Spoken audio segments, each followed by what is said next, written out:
The December snow fell steadily outside Michael's apartment window in downtown Chicago. At 34, he had grown accustomed to spending holidays alone, but this year felt different. The invitation from his college roommate Derek had arrived. 3 weeks ago, you're cordially invited to Christmas dinner at the Henderson residence. Michael studied the elegant cardstock invitation. Derek Henderson had married well. His wife Sarah came from old money, the kind that built wings on hospitals. Their annual Christmas dinner had become legendary among Chicago's young elite in their magnificent Lincoln Park mansion. Michael's apartment told a different story. Clean but modest, furnished with thrift store finds. His kitchen table wobbled, requiring a folded napkin under one leg.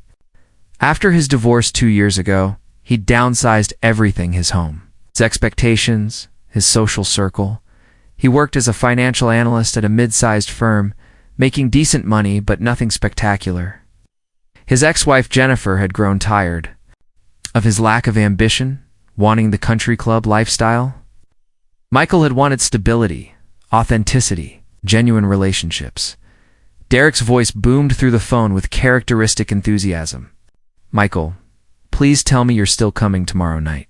Should I bring anything?" "Just yourself, man. Oh, and maybe a bottle of wine. Nothing fancy." Michael bundled up and ventured into the Chicago cold. The wine shop 3 blocks away was run by Giuseppe, an elderly Italian man who'd become a friend. The cramped but well-curated shop was filled with bottles at every price point. "Shopping for a special occasion?" Giuseppe asked. "Christmas dinner with old friends. I need something that won't embarrass me, but won't break the bank." Giuseppe disappeared into the back room and returned with a bottle Michael had never seen. The label was simple, elegant. A 2018 Keats Dew rained from a small French vineyard. "This one," Giuseppe said gently. "Third-generation family, very passionate. The wine is excellent, complex, balanced, perfect for winter dinner." Michael paid $28, more than usual, but worth it for Giuseppe's recommendation. The old man wrapped it carefully in tissue paper. "Remember," Giuseppe said, "the best wines aren't always the most expensive, sometimes the most beautiful. Things come from humble places." The next evening, Michael dressed in his best suit, navy blue wool, well-made but not designer. The Henderson mansion sat on a tree-lined street where every house competed for grandeur. The 3-story brick structure featured towering windows, and warm light spilled from every pane. Sarah Henderson answered the door in a stunning red dress. Her smile was warm but appraising. "Michael, I'm so glad you could make it," she accepted his wine bottle graciously, though her eyes briefly scanned the simple label. "How thoughtful." Derek appeared, his face lighting up. The reunion was genuinely warm as he led Michael through the immaculate house hardwood floors that gleamed. Persian rugs, original artwork. The living room was larger than Michael's entire apartment. A fire crackled in the marble fireplace, and the Christmas tree's branches were heavy with designer ornaments. The guest list was exactly what Michael expected: law firm colleagues, country club friends, couples from their exclusive neighborhood. Everyone was impeccably dressed. Discussing vacation homes and private schools with casual confidence, Michael accepted champagne and found a spot near the fireplace. Content to observe, the conversation flowed around ski trips to Aspen, shopping in Paris, children's acceptance to prestigious schools. Michael contributed when he could, but mostly watched the dynamics unfold. These people spoke in code about status and belonging. As dinner was announced, Michael saw the dining room and nearly stopped walking. The table was set for 16 with antique china, crystal glasses, and real silverware. Fresh flowers created a centerpiece that probably cost more than Michael's monthly groceries. Sarah had created the perfect evening. Every detail was considered, from candle placement to napkin. Coordination. Michael felt admiration for her dedication, even as he wondered if this perfection ever felt overwhelming. The second course arrived with theatrical flair. Perfectly seared duck breast with winter root vegetables and pomegranate reduction. The conversation had shifted to wine, with guests discussing recent tastings and cellar acquisitions. "I just got back from Napa," announced Richard Blackwood, a partner at Derek's firm. "Spent 3 days at the Whitmore estate. They're releasing a limited edition Cabernet, only 200 bottles. I secured a case. The table murmured appreciatively. Michael had been to exactly one wine tasting, a food bank fundraiser featuring grocery store wines. Speaking of wine, Sarah said, standing gracefully, I thought we'd try something different tonight. Our friend Michael brought a bottle to share. Michael's stomach clenched as she disappeared into the kitchen. He'd hoped his contribution would be served quietly, without announcement. Sarah returned with his bottle, now uncorked, along with fresh glasses. She began pouring ceremoniously, starting with the guest of honor. This is a French Keats du Rhône from a small vineyard I'm not familiar with. How interesting to try something ... different. The pause before different was subtle but unmistakable. Michael felt heat rise in his cheeks, but kept his expression neutral. Richard Blackwood was first to taste it, swirling with practiced expertise. His expression was carefully neutral, but Michael caught the slight tightening around his eyes. Well, Richard said, it's certainly ... approachable, very straightforward. I imagine this is the kind of wine you'd find at a neighborhood shop. The question was posed innocently, but Michael heard the implication. He thought of Giuseppe's cramped shop with handwritten price tags. Yes, Michael said simply. Giuseppe recommended it. He knows wine better than anyone I've met. Giuseppe. Margaret Whitfield, Richard's wife, repeated with barely concealed amusement. Ow. Authentic. I love these little ethnic shops. They have such character. Ow. Michael's jaw tightened. Giuseppe wasn't a character, he was a dignified man, who'd built a business through knowledge and passion. The wine made its way around the table. Most were polite, but silent communications continued, raised eyebrows. Knowing looks, wordless conversations that excluded him. It's quite robust, offered Sandra Chen. It's very ... earnest. I suppose when you're not familiar with wine, it's easy to be impressed by anything French. Michael set down his fork. The comment was delivered with a smile, but its intent was clear. Actually, Michael said steadily, Giuseppe told me about the vineyard. It's run by a family who's been making wine for 3 generations. They focus on quality over quantity. Sometimes the best things come from humble places. Around the table, polite smiles grew strained. Richard cleared his throat. Of course, I'm sure your ... Giuseppe knows his customers well. It's just that when you've had the opportunity to taste truly exceptional wines, your palate becomes rather ... developed. This is perfectly fine for what it is, but it's essentially a grocery store wine, isn't it? The words hung like a challenge. Michael felt the entire table's attention focused on him. I suppose it depends on how you define value, Michael said finally. I've found that the most expensive thing isn't always the best thing. Margaret Whitfield laughed, a sound like breaking glass. Oh, how refreshing. Such a practical philosophy. Suppose when you're working with a limited budget you have. To be creative, the condescension was no longer subtle.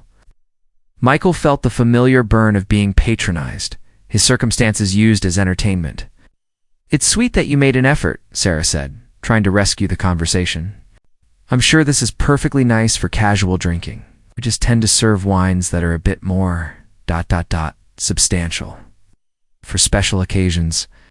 The word substantial landed like a physical blow. Michael's wine, Giuseppe's carefully chosen recommendation, was being dismissed as inadequate. Perhaps, Richard said, we could make this a learning opportunity. Michael, would you like to try this Burgundy? It's from a vineyard I've been investing in. You might find it educational. The offer was made with the tone of a teacher speaking. To a slow student? Michael looked around the table and saw faces ranging from uncomfortable to amused. These people were enjoying his discomfort. He thought of his father, who'd worked double shifts to put him through college. He thought of Giuseppe, who'd taken time to select something special within his budget. That's very kind, Michael said calmly. But I think I'll stick with what I brought. I trust Giuseppe's judgment. The silence was deafening. Richard's face reddened, and Margaret's smile became fixed. Something had shifted, and everyone knew it. The main course was lamb, with rosemary and garlic, accompanied by artistically arranged vegetables. Michael ate mechanically, his mind racing. The wine incident had created an invisible barrier, though. Everyone was too polite to acknowledge it. Instead, they discussed upcoming winter vacations. Richard and Margaret were heading to the Bahamas. The Chens had booked Thailand. Sarah and Derek were considering Switzerland. Michael listened to casual mentions of places he'd only seen in magazines. Vacations costing more than his annual salary. The wine incident had opened something in him, clarity about who these people were and what they valued. He excused himself to use the bathroom. The powder room was larger than his bedroom, with marble countertops and unusually-looking hand towels. Through the door, he heard laughter punctuating discussions of stock portfolios and property investments. When he returned, dessert was being served. Elaborate chocolate creation that looked too beautiful to eat. Sarah was describing the Parisian chef who'd taught her the recipe. Michael, Derek said, "I never asked about your work. How are things at the firm?" The question was kind, but Michael heard the subtle emphasis. Derek worked for Chicago's most prestigious law firm. Busy, Michael said. We're helping a lot of Small businesses navigate economic changes. It's rewarding work. Small businesses, Richard repeated, as if the words were foreign. How ... noble. I suppose someone has to handle the little accounts. The dismissal was casual, but complete. Michael's work was being characterized as charity work, beneath serious professionals' notice. Actually, Michael said carefully, I've been thinking about branching out on my own, starting a practice focused on helping businesses that bigger firms won't take on. How ambitious, Margaret said, her tone suggesting the opposite. I suppose there's always a market for ... budget services. Michael felt something crystallizing inside him. These people weren't just wealthy, they were cruel in the casual way only the truly privileged could be. They used money and status as weapons. As guests began departing, Derek caught Michael's arm. Hey, don't go yet. Help me with something. In the kitchen, the restaurant-quality kitchen, Derek said quietly, I wanted to apologize. Some comments tonight were ... inappropriate. You know how Richard gets after drinks? Apology felt hollow, more about Derek's discomfort than understanding. Michael looked at his successful friend and realized how far they'd drifted. Fine, Michael said, though it wasn't. I should head home. No, stay for a nightcap. Sarah's breaking out the good scotch. Stay, drink expensive scotch. Pretend the evening hadn't happened, accept your place in their hierarchy. Actually, Michael said, pulling out his phone, I need to make a call first. Could I use your study? Michael dialed the restaurant number, hands steady despite the magnitude of what he was about to do. Chez Laurent, this is Marie. Hi, Marie. This is Michael Chen. I was there earlier this week. I'm wondering if you're still serving. I have a party of about 16 people who might be interested in late dinner and drinks. We're open until midnight. Will this be a special occasion? Michael looked around the study at walls lined with books about law and finance, at awards announcing Derek's success. You could say that. I'd like to arrange full dinner service, wine pairings, the works. Money is no object. The number she quoted made his stomach clench, but he didn't hesitate. Perfect. So I'll be there in 20 minutes to handle payment and arrangements. Michael stood in the silence, listening to laughter from the living room. These people had spent the evening demonstrating their wealth, using privilege to diminish others. They'd turned his simple gift into entertainment, his background into a character flaw. Now he would show them what true generosity looked like. The snow had intensified when the group arrived at Chez Laurent. The restaurant's facade glowed warmly, revealing intimate tables and soft lighting. Michael had been there once before, for a business lunch that stretched his budget for months. Marie greeted them professionally. Mr. Chen, welcome back. We have your table ready. The private dining room was elegant, exposed brick walls, candlelit tables, city skyline views. Michael had insisted on paying in advance, handing over his credit card with calm determination. The total was staggering, but he'd felt something he hadn't experienced in years. The power of choosing exactly how to spend his money. This is quite lovely, Sarah said, settling in. I had no idea you were familiar with places like this, Michael. Surprised that someone of his apparent means would know fine dining. Michael simply smiled and took the head of the table, a position that felt both natural and revolutionary. The sommelier explained each wine selection with expected reverence. Michael listened politely, but thought about Giuseppe's shop, about the care with which the old man had selected his humble bottle. This is the 2015 Barolo from the Giocosa vineyard in Piedmont. Only 800 bottles were produced. The guests made appreciative noises. This was their element, expensive wine with impressive provenance. Michael tasted it and found it excellent, but no more meaningful than what he'd shared with Giuseppe on quiet Saturday mornings. Richard raised his glass to Michael for this unexpected treat. Though I'm curious about the occasion. Are we celebrating something? The question hung like a challenge. Michael could see the calculation in Richard's eyes, the assumption that there must be hidden motivation. For such extravagance, just gratitude, Michael said simply. For friendship, for good company, for the reminder that life offers unexpected pleasures. As the evening progressed, Michael observed the group with new eyes. They complained about flawless service, critiqued perfect temperature, found fault with details that would escape notice elsewhere. "I'm not sure about this sauce," Sandra Chen announced, pushing her plate away. "It's rather aggressive. I prefer subtlety." The comment was meant to demonstrate sophisticated palate, but Michael saw it as performance. Ow. The sauce was brilliant, complex but balanced. "I think it's incredible," Michael said mildly. "The chef has managed to create something both familiar and surprising." These people were more comfortable with criticism than appreciation, more skilled at finding fault than recognizing excellence. It was their default mode, constant evaluation, perpetual competition to demonstrate the most refined taste. During the cheese course, James Morrison told a story about a recent art auction where he'd acquired a piece by an emerging artist, clearly establishing cultural credentials. "Art is such a personal thing," Michael said. "I have a piece in my apartment, just a small painting from a local artist, but it makes me happy every time I see it." The comment landed like a stone in still water. A local artist's painting couldn't compare to James's gallery acquisition. Yet Michael's simple pleasure seemed to diminish the expensive artwork's importance.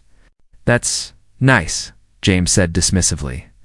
"I suppose everyone has their own level of appreciation." As the evening concluded, Michael found Marie at the front desk, her expression warm with genuine appreciation. "Your guests seem to be enjoying themselves," she said diplomatically. "They single quotes,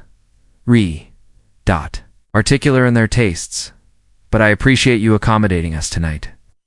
The staff wanted me to tell you how much they appreciated your generosity. The gratuities you included were incredibly thoughtful." Michael had been generous with tips, understanding that servers would remember his kindness long after expensive wine was forgotten. When he returned to the table, the group was preparing to leave. The evening had been pleasant enough, but Michael sensed their eagerness to process what had happened. Outside, as they waited for cars, Margaret approached him. "Michael, that was quite an evening. I have to ask, how did you manage all this? I mean, financially speaking," the question was. "Typically direct, typically rude." Michael looked at her for a long moment, then smiled. "I've been saving up," he said simply. "Sometimes it's worth spending money on things that matter." What he didn't tell her was that he'd spent most of his savings account on the evening. What he didn't explain was that, watching their faces as they realized someone they'd dismissed could afford their lifestyle was worth every penny. As cars arrived and the group dispersed, Derek hung back. "Michael, I don't know what to say. I was incredibly generous." "It was my pleasure," Michael said, and meant it. Walking to his car, Michael felt something he hadn't experienced in years, complete satisfaction with his choices. He'd been mocked, patronized, and dismissed. But in response, he demonstrated something they couldn't understand, that true wealth wasn't about having money, but about how you chose to use it. His phone buzzed with a text from Giuseppe. "How did the wine go?" "Over." Michael smiled, typing back. "It was perfect. Thank you for choosing something so special." Because in the end, that's what mattered. Not the expensive bottles they'd served at the restaurant, not the impressed faces when the check was paid, but The simple act of choosing quality over status, authenticity over appearance. The snow continued to fall as Michael drove home through the quiet streets, windshield wipers beating a steady rhythm. Tomorrow, he'd return to his modest apartment, his wobbling table, his carefully budgeted life. But tonight, he'd learn something valuable about dignity, about generosity, and about the difference between having money and having worth. The wine Giuseppe had chosen might not have impressed them, but Michael's response to their cruelty had been perfect. Sometimes the most beautiful things really do come from humble places, including the quiet satisfaction of knowing you've lived according to your values, regardless of the cost. 3 weeks later, Michael sat in Giuseppe's wine shop on a quiet Saturday morning, sharing coffee and contemplating the changes in his life. The elderly Italian had become more than a wine merchant. He was a friend whose wisdom extended far beyond bottles and vintages. "You look different," Giuseppe observed, studying Michael's face over his espresso cup. "Lighter somehow? What happened at your dinner party?" Michael had told Giuseppe about the evening in pieces over their weekly coffee meetings, but today he found himself sharing the full story. The old man listened without judgment, occasionally nodding or making small sounds of understanding. Giuseppe said when Michael finished, "You discovered something important about yourself." "Yes." "About what kind of man you want to be?" "I think so," Michael replied. "I've been thinking about what you said about beautiful things coming from humble places. It's not just about wine, is it?" Giuseppe's eyes twinkled. "It's the best lessons never are." The conversation was interrupted by the shop bell. A young woman entered, looking overwhelmed by the selection. She wore scrubs, clearly a healthcare worker grabbing something during a break. "Excuse me?" she said hesitantly. "I need a bottle of wine for my boyfriend's birthday dinner tonight." "Something nice, but not too expensive?" "I'm not really sure what I'm looking for." Giuseppe and Michael exchanged glances. 6 months ago, Michael might have felt inadequate to help. Now, he stood up with confidence. "What kind of food are you having?" Michael asked kindly. "Homemade pasta with his grandmother's sauce recipe.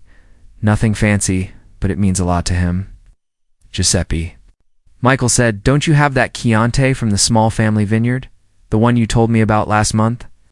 The old man beamed, disappearing into the back room. The woman looked grateful for the help. Michael found himself explaining why the wine would pair perfectly with her dinner, not because of its price or prestige, but because of the care that went into making it. When Giuseppe returned with the bottle, the woman's face lit up. "This is perfect. Thank you both so much." After she left, Giuseppe patted Michael's shoulder. "You see, you learn the most important thing about wine. It's not about impressing people, it's about bringing them joy." Later that afternoon, Michael walked through his neighborhood with new eyes. The community center, where he played basketball. The diner, where he had lunch with neighbors. The small businesses he supported. All of it felt more valuable than the pristine perfection of the Henderson mansion. His phone buzzed with a text. "From Derek, Sarah and I are having a small New Year's party. More low-key this time. Would love to have you there." Michael stared at the invitation for a long moment. The old Michael might have declined, still smarting from the Christmas dinner. Humiliation. But something had shifted.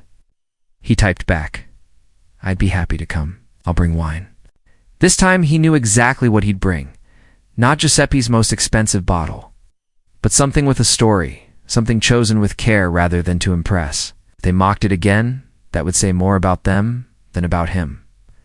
That evening, Michael started working on the business plan he'd mentioned at dinner. The idea of starting his own financial consulting practice, focused on helping small businesses and individuals who were overlooked by larger firms, felt more concrete now. Had savings left, not much after the Chez Laurent evening, but enough to take the first steps. As he worked, he thought about the servers at the restaurant who had thanked him for his generosity. He thought about the young woman in Giuseppe's shop. His boyfriend would never know that a stranger had helped choose the perfect wine for their dinner. He thought about all the quiet acts of kindness that happened without recognition or reward. Snow had stopped falling, and Chicago's streets were clean and bright under the streetlights. Michael's apartment felt cozy rather than cramped, filled with things chosen for comfort rather than display. The small painting from the local artist, The one that had so dismissed by James Morrison caught the lamplight and made him smile. His phone rang. It was his sister calling from California, checking in as she did every few weeks. "You sound good," she said, after they'd chatted for a while. "Different? What's going on?" "I'm figuring some things out," Michael said, "about what matters to me, about the kind of life I want to live. The divorce was hard, but maybe it was what you needed.